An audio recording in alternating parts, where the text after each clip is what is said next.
I'm going to tell a story to you guys. Here we go. It then showed the aftermath of one of the events that already happened in the episode. And I do get to mention that there's no music at all in this scene.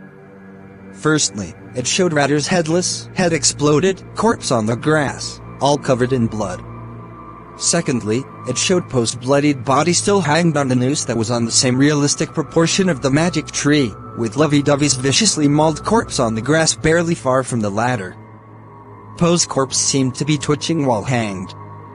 Thirdly, it showed the shots of the bloodied puddle, with Lala's stabbed body and Vixie's drowned corpse on the puddle. Lastly, as the credits rolled, it showed, again, the Teletubbies' house, destroyed due to the explosion. The corpses of Dipsy and Guardian Tubby were still present. A silhouette of Tinky Winky could be seen in the far distance standing on the hills in that shot.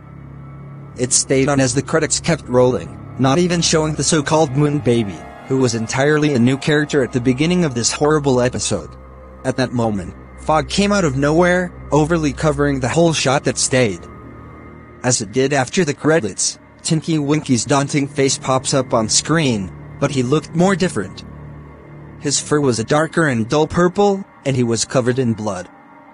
His black eyeless sockets seemed to be dripping out blood. Alas, he lets out that same blood-curdling scream as he pops up, except it was slower, louder, distorted, and seemed to have a demonic effect added to it. I screamed loudly in extreme fright because of the intensity of the jump scare. After that, as the scream cut out with an echo, it showed the Ragdoll and BBC logos, except they were discolored into a dull and dark red filter. Then it cut to the 1997 BBC closing logo, except it looked more worsened than before.